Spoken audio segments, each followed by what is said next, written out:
and gentlemen. Like I said, I was going to make a quick video of the problems just in case for those that were not in class. We will start back at number 1.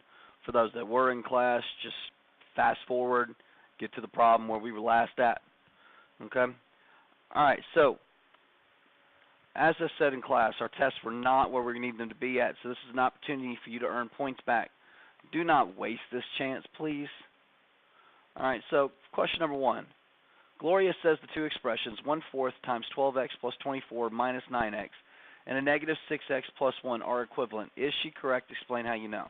All right, so the goal here is to determine whether or not these two expressions are equivalent. We do this by simply, basically simplifying each expression to its base and comparing the two expressions. So you've got,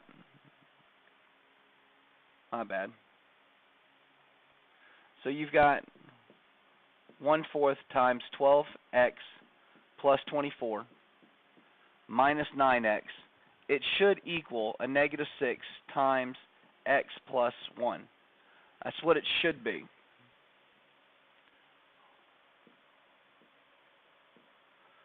Now, we need to determine whether or not these two are going to actually be equivalent. So we need to start using the distributive property here. 1/4 times 12x, 1/4 times 24, negative 6 times 1, and a negative 6 times x. Okay? Well, 1/4 of 12x is going to be 3x, plus 1/4 of 24 is going to be 6, minus 9x equals negative 6 times x gives me a negative 6x, plus a negative 6 times 1 gives me a negative 6. Now I need to continue simplifying. The one on the right here, this one here, is done. I have nothing else to do to this. So we need to go to this one here and simplify this because we're not done here. So the 3x and the negative 9x need to be combined. 3 minus 9. Well, that's going to give me a negative. We know that. 9 is greater than 3. Since it's got the minus sign in front of it, we're going to have a negative number. So the best way to find out what that number is going to be, what's 9 minus 3? It's going to be 6. So we've got a negative 6x plus 6 equals a negative 6x plus a negative 6. All right, so the question is, are these two expressions the same? No, they're not. This one here has a plus 6. This one has a plus negative 6 at the end.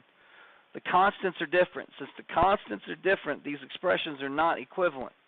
I'm not going to get the same value if I said x equals 0.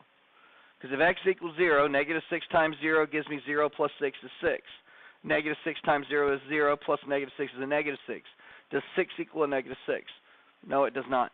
So these two expressions cannot be equivalent. All right, let's move on to number 2.